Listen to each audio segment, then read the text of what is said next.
여러분과 함께 나눌 은혜의 말씀, 주님과 더불어 왕노릇. 주님과 더불어 왕노릇. 오늘 이 제목으로 또 함께 은혜를 나누겠습니다. 오늘 이 밤에도 우리 하나님 또 풍성한 은혜 우리에게 베푸르실 줄 믿습니다.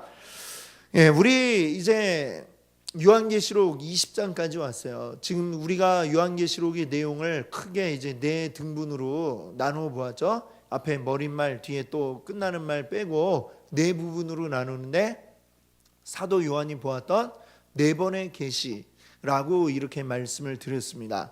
내가 성령에 이끌려 뭐를 보았다, 이런 표현이 네 번에 걸쳐서 나와요. 그래서 네 번의 계시를 본 건데, 그 중에 지금 이제 세 번째 계시를 봅니다. 세 번째 계시는 이제 그 앞에 있는 두 번째 계시의 그 마지막에 이제 일곱 나팔, 일곱 대접 심판이 있었죠. 그 일곱 대접의 마지막 일곱 번째 그 할 때에 이제 최종적인 심판이 내려지는데, 이제 그 부분을 조금 더 확대해서 보여주는 게 바로 이 세 번째 계시라고 할 수가 있습니다. 이 세 번째 계시에서 차례차례 이 세상을 표현하고 있는 이 세상을 이제 뭐라고 여기에 계시록에 적었어요. 17장부터 19장까지는 큰 성 바벨론이라고 이렇게 이야기를 했습니다.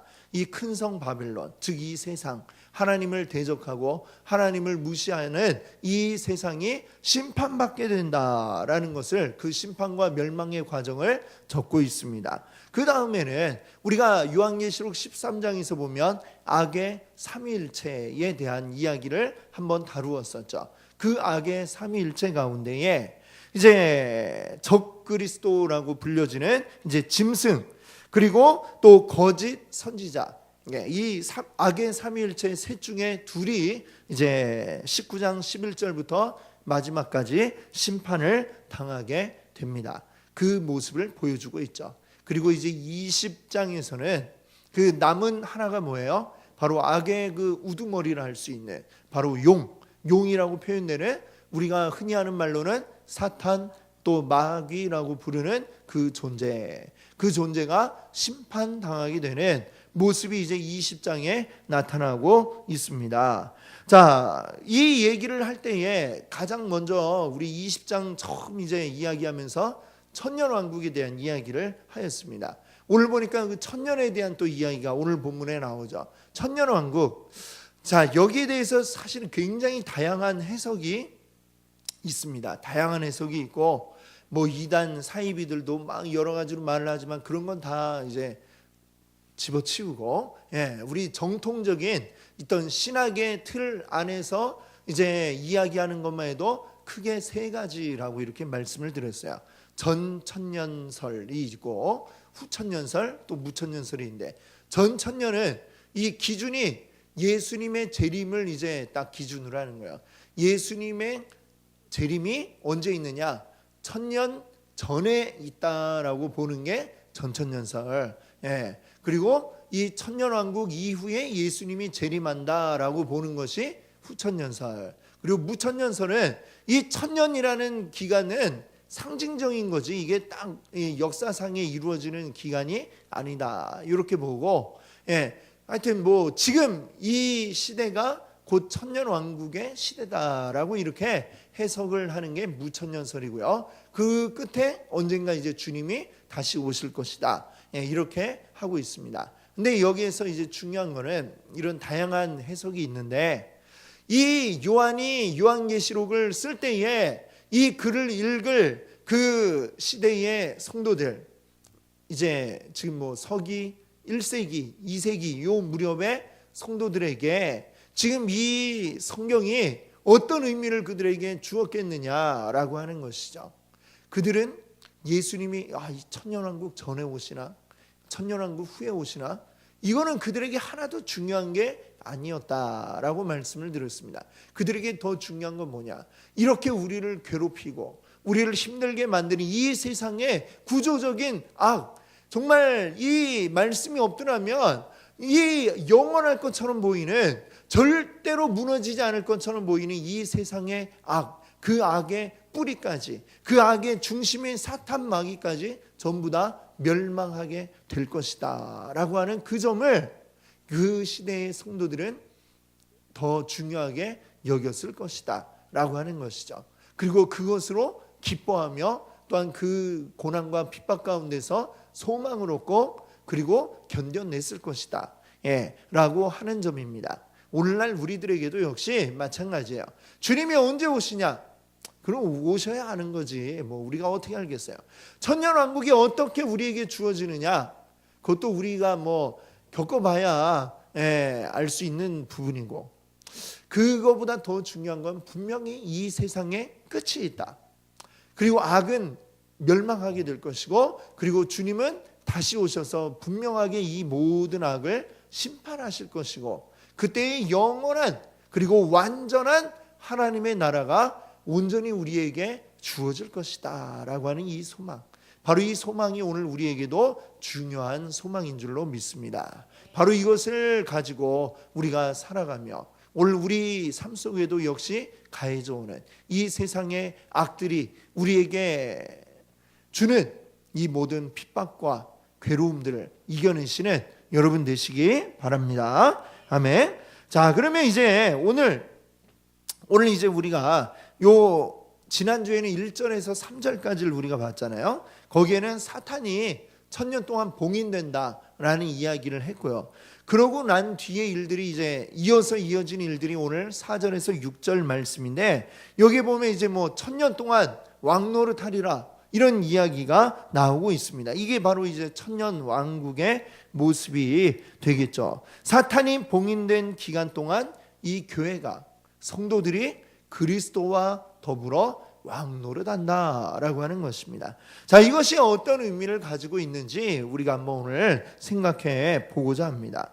자, 먼저 우리가 생각해 볼 것은 그리스도와 더불어 우리가 왕노릇하게 될 거다라고 말씀하고 있죠. 더불어 왕노릇한다라는 얘기는 우리 교회와 성도들 이전에 먼저 누가 왕노릇하신다는 이야기예요?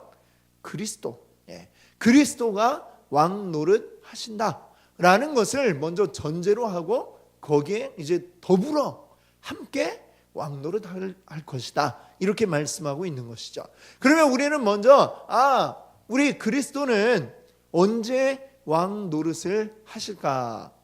이게 좀 우리말에 이게 뭐 노릇하니까 약간 좀 뭐 노릇하면 이렇게 좀 약간 비하하는 듯한 느낌이 살짝 있지만, 여기서 뭐 이렇게 비하하는 느낌이 아니라 왕의 어떤 역할들, 그리고 그런 모든 누리는 이런 것들을 하게 된다라는 그런 의미가 되겠죠.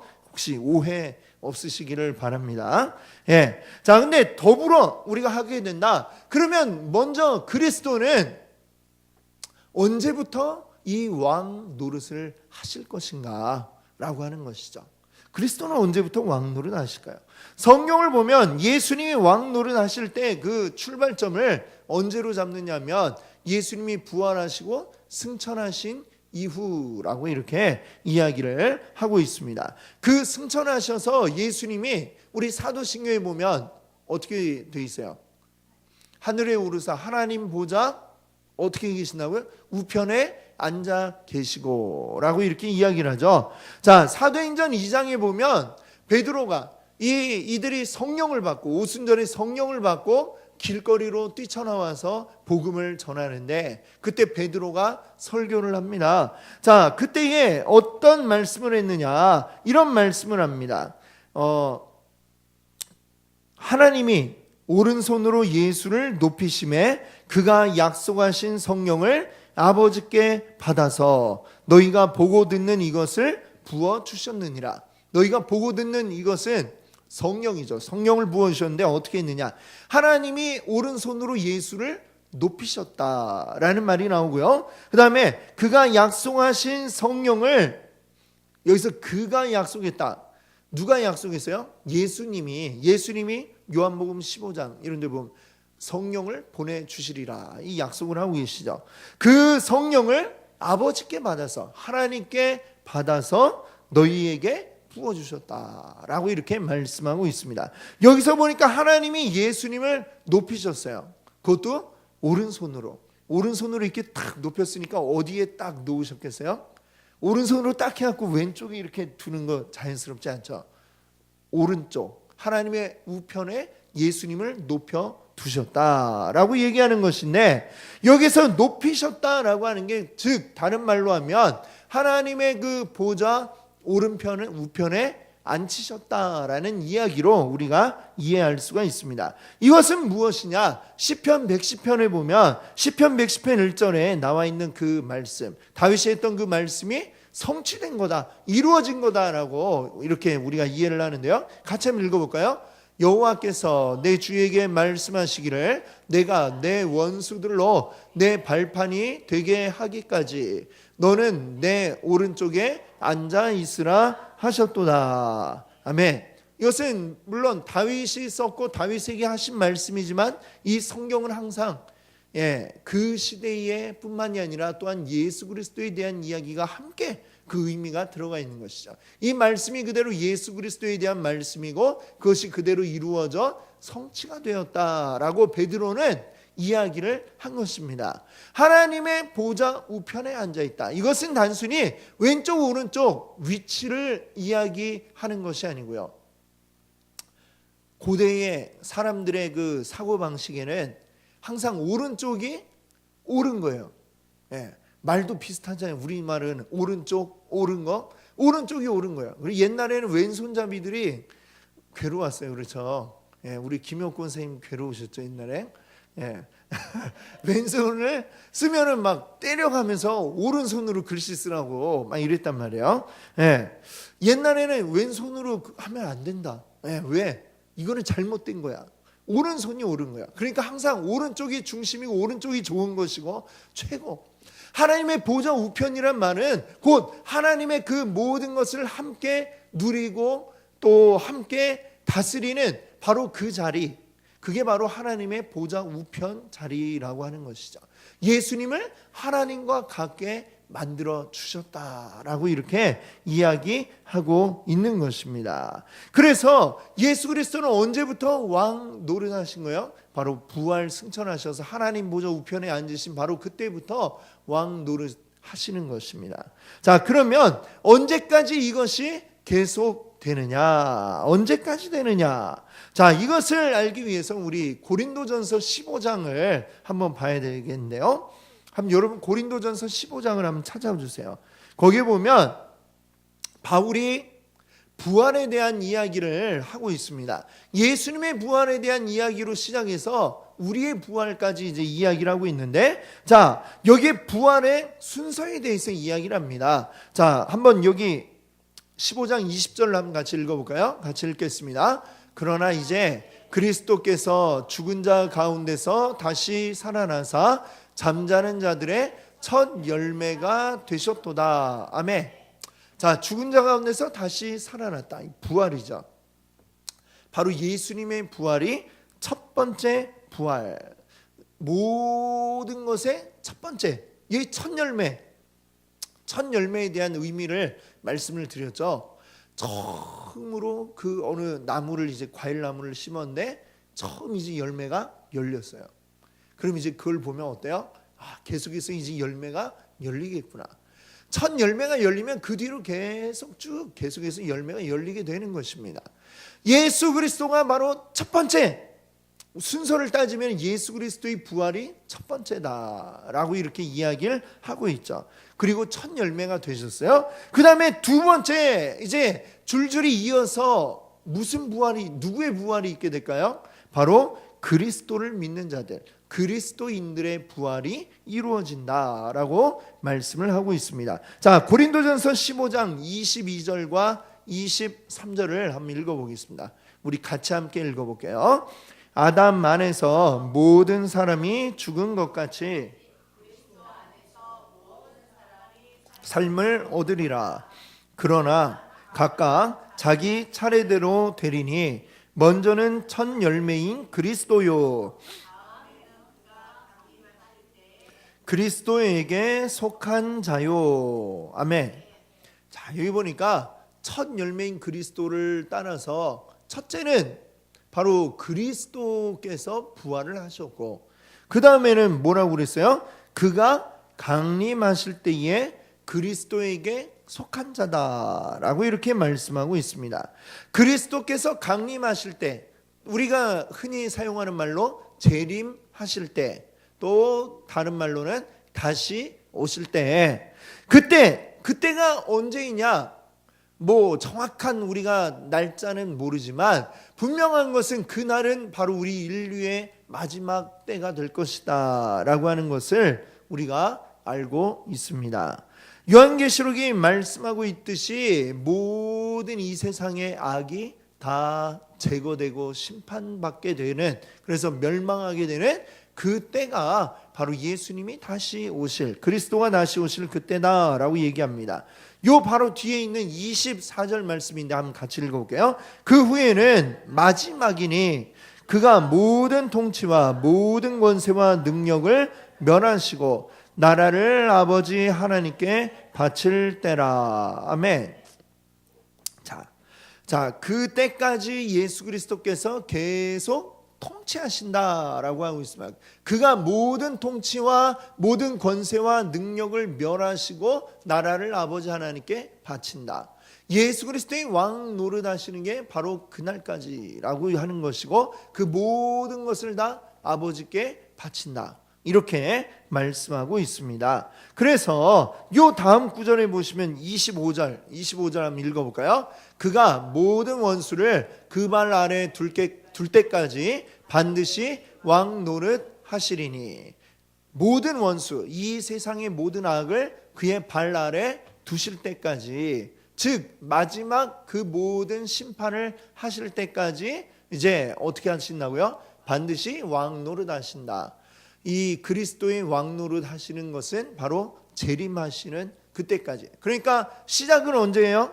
시작은 바로 예수님이 부활 승천하신 때로부터, 그리고 다시 오실 때까지. 그러니까 좀 약간 이렇게 더 첫 부분을 좀 넓게 잡는다면, 예수님 처음 오셨을 때부터 다시 오실 때까지의 요 기간 동안 그리스도께서 왕 노릇 하신다라고 이렇게 우리가 이 성경을 통해 이제 해석을 할 수가 있겠죠. 자, 이렇게 본다면, 자, 우리가 더불어 그리스도와 왕 노릇 한다고 그랬으니까, 그러면 그 왕 노릇하는 기간도 이 범위 안에 있겠죠. 그렇죠? 예수님이 처음 오신 때부터 다시 오실 때까지의 그 기간 사이에 더불어 왕 노릇하는 일이 있을 것이다 라고 이렇게 생각할 수 있습니다. 그러면 그때에 어떤 식으로 이 왕 노릇이 이루어지게 되느냐, 오늘 본문 계시록 20장 4절 말씀을 다시 한번 읽어볼게요. 자, 긴데 한번 같이 읽어보겠습니다.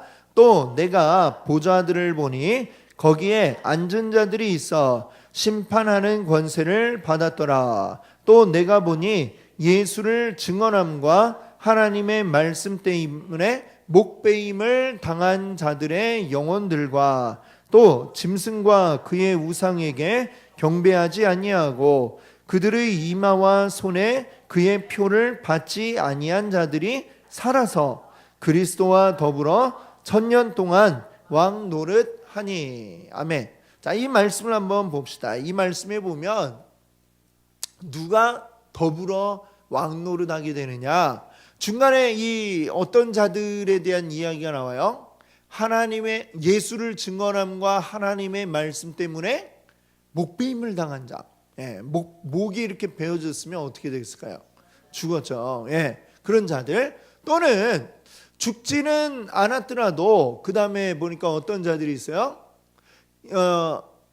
짐승과 우상에게 경배하지 아니하고 그들의 이마와 손에 그의 표를 받지 아니한 자들, 그렇습니다. 자, 순교했거나 또는 순교는 안 했더라도 또 그 세상의 악과 이 싸우느라 여러 가지로 괴로움과 고통을 당했던 자들, 그러다가 이제 이 세상을 떠나간 자들이겠죠. 그들이 어떻게 되느냐? 살아서 그리스도와 더불어 1000년 동안 왕 노릇 한다라고 이렇게 이야기를 하고 있습니다. 자, 죽었는데 살아서 왕 노릇 한다. 자, 이 말씀을 우리가 잘 이해하기 위해서는 좀 이게 좀 복잡해요. 여기서 이제 쭉 설명하는 것들을 보면 계시록에 보면 첫째 부활이라고 하고 그 다음에 또 둘째 사망 뭐 이런 단어들이 나와요. 자, 첫째 부활이란 얘기는 첫째 부활. 아까는 맨 처음에 그리스도가 부활한 것을 얘기한 건데 여기에는 첫째 부활은 이제 사람에게 일어나는 부활 가운데에 첫 번째 거를 여기서 얘기를 한 겁니다. 그래서 이거를 참 이게 이해를 하기 위해서 표를 제가 한번 만들어 봤는데 표가 잘 여기에 나타날지 모르겠네요. 여기 보시면 맨 위에는 이제 차례대로 보시면은 첫째 사망, 그다음에 첫째 부활, 그다음에 둘째 부활, 그다음에 둘째 사망이고요. 그 밑에는 이제 위에 줄은 성도, 밑에는 뭐야? 악인들에 대해서 이제 적어 놓았습니다. 그럼 잘 보세요. 첫째 사망은 어때요? 사람은 누구나 다 죽죠. 이거는 육체적인 사망을 이야기한 거예요. 첫째 사망은. 그래서 성도도 죽고 그리고 악한 자들도 죽고 요거는 동일하게 이제 동그라미는 둘 다 죽는다. 첫째 사망입니다. 그런데 첫째 부활이 그 다음에 일어나게 돼요. 순서를 따지면 첫째 부활. 첫 번째 부활은 뭐냐? 영의 부활을 이야기하는 것입니다. 사람이 죽고 나면 그 다음에 자 어떻게 될까요? 악한 자들은 음부에 간다고 그랬어요. 그거는 사는 게 아니라 그들의 영혼이 음부로 와요. 음부는 지옥과 같은 곳인데 딱 지옥은 아니고 음부로 갑니다. 그러니까 사망한 상태로 그냥 쭉 유지가 되는 것이죠. 그래서 악한 자들에게는 이 첫째 부활이 없는 것이고, 그러나 의인들은, 그리스도인들은 어떻게 돼요? 그들의 영혼이 낙원에 이른다. 우리 예수님이 십자가에서 그 옆에 있던 강도 가운데 한 사람이 예수님을 인정하고 예수님을 시인했던 그 강도에게 예수님이 뭐라고 하셨어요? 내가 오늘 나와 함께 낙원에 있으리라, 이 말씀을 하셨습니다. 그렇죠? 사람의 영혼이 죽고 나면 어디로 가게 되느냐? 하나님 믿는 자들은 바로 낙원으로 옮겨진다라고 했습니다. 이것이 첫 번째 부활입니다. 왜냐하면 그의 영이 죽지 아니하고 사니까. 그러니까 이것은 첫째 부활이라고 이렇게 이야기를 하는 것이죠. 자, 그것이 오늘 우리가 아까 읽었던 말씀 가운데에 나오는 거죠. 5절에 보시면 그 죽은 자들이 천년이 차기까지 그 나머지 죽은 자들은 천년이 차기까지 살지 못하더라. 이게 괄호 안에 있고 5절에 그리고 이는 첫째 부활이라. 앞에 그러니까 4절에 왕노릇하는 이게 첫째 부활이고, 그리고 여기 보니까 그 첫째 부활에 들지 못한 자들은 살지 못한다라고 그랬죠. 바로 요 상태입니다. 요 첫째 부활에 들지 못한 악인들의 상태는 그대로 죽어서 음부로 가게 된다. 그것이고요. 그 다음에 두 번째 부활이 있습니다. 이거는 언제 일어나는 것일까요? 예수 그리스도께서 다시 오실 때, 재림할 때에 일어나는 현상이 두 번째 부활입니다. 두 번째 부활. 그 때에는 어떻게 돼요? 모든 자들이 다 육신까지 부활하게 된다라고 말하고 있습니다. 무덤이 열리고 모든 죽었던 자들이 살아나서 그 영혼과 몸이 다시 결합하여서 이제 심판 때에 오르게 되는 바로 그 날이죠. 그래서 이 둘째 부활은 뭐예요? 육신까지 살아나기 때문에 육체적인 부활이다라고 하는 겁니다. 그 다음에는 어떤 일이 일어날까요? 둘째 사망이 있어요. 둘째 사망에 대해서는 오늘 본문의 6절에 보시면 그 얘기가 나오죠. 이 첫째 부활에 참여하는 자들은 복이 있고 거룩하도다. 둘째 사망이 그들을 다스리는 권세가 없다. 자, 첫째 부활에 경험한 사람, 그들이 누구예요? 성도죠. 성도들에게는 둘째 사망이 있어요, 없어요? 없다. 그들은 계속하여서 이제 새 하늘과 새 땅, 하나님의 온전하게 이루어진 그 하나님의 나라를 누리게 됩니다. 그래서 둘째 사망이 없다라고 하는 거죠. 그런데 악한 자들은 어때요? 몸까지 이제 탁 살아나가지고 그 다음에 어떻게 돼요? 불못에 던져진다. 지옥에 던져지는 것이죠. 그게 바로 둘째 사망이라고 말씀하고 있는 것입니다. 예, 이렇게 하니까 좀 약간 이해가 되시죠? 뭐 첫째 부활, 그 다음에 또 둘째 사망 나오니까 이게 막 헷갈리는데, 이렇게 차례대로 사람이 죽은 뒤에 어떻게 되는가, 우리가 어디로 옮겨가는가, 다시 한번 보시면 이 의인들은, 하나님의 백성들은 어떻게 돼요? 일단은 죽죠. 이게 첫 번째 사망이고, 그 다음에는 첫째 부활. 우리의 영은 죽지 않고, 몸은 죽지만 영은 죽지 않고 낙원에 이른다라고 했습니다. 그 다음에 둘째 부활 때는 예수님이 재림하실 때, 그때는 모든 살아있는 자들이 다, 모든 죽은 자들까지 다 부활하는데, 육신까지 다 부활하죠. 이때는 악한 자들까지. 그러나 그때에 심판받아서 멸망하게 되는 자들, 이 악인들은 어떻게 돼요? 바로 둘째 사망에 빠지고, 이 의인들은 이제 사망하지 않고 그대로 하나님 나라를 누린다. 새하늘과 새 땅이라고 여기 나와 있는. 예, 우리가 사람이 죽으면 어떻게 되는가? 세상에서는 어떻게 이야기해요? 그냥 죽으면 끝이지 뭐, 이렇게 얘기를 하고 있습니다. 그러나 우리는 분명히 알고 있습니다. 이 세상이, 사람이 살아가는 이 세상이 끝이 아니라 그 뒤에 영원히 우리를 기다리고 있다라고 하는 이 사실을 우리가 기억해야 하겠습니다. 오늘 이 표에서 이야기하듯이 죽고 나서 끝이면 그럼 좋겠지만, 뭐가 좋은지 모르겠지만, 이 악한 자들에게 좋겠죠. 그러고 끝나버린다면, 또 그게 좋은 것도 아니에요. 사실 이 땅 가운데서 그들이 악한 가운데 있다고 해서 뭐 호의호식하면서 떵떵거리고 잘 살고 있느냐? 그렇지 않죠. 끊임없이 죄로 인한 결과로, 그 악에 속한 결과로 괴로움과 고통 가운데 역시 마찬가지로 믿지 않아도 그 고통을 겪게 되는 것이죠. 그러다가 끝나면 이제 더 큰 고통 가운데 이제 빠지게 되는 것입니다. 그게 바로 이 세상에 속한 자들의 결말임을 알아야 되겠습니다. 그러나 우리에게는 소망이 있죠. 하나님의 백성들은 어떻게 된다고요?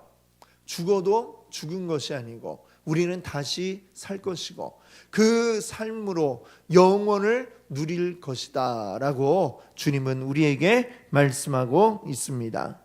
주님이 언제 다시 우리에게 오실지 우리는 알 수 없으나, 그러나 그 날을 기다리는 게 바로 우리 성도들인 줄 믿습니다. 이 세상에, 이 악으로 가득 찬 이 세상에 우리가 소망을 두는 게 아니라 하나님, 주님이 다시 오셔서 이루어 주실, 완전해질 그 하나님의 나라를 소망하면서, 그리고 지금 우리들은 그 하나님의 나라, 우리 가운데 이루신 하나님의 나라를 우리 맛보며 그것을 누리면서 더 완전해지기를 소망하며 살아가는 게 오늘 이 땅 가운데 있는 우리 그리스도인들의 삶인 줄 믿습니다. 오늘 그 주님의 놀라운 이 계획들을 우리가 기억하면서 우리 주님 다시 오시는 그 날은 반드시 오리라, 그 날을 믿고 우리 그 날을 소망하며 나아가시는 우리 모든 성도님들 되시기 바랍니다. 아멘.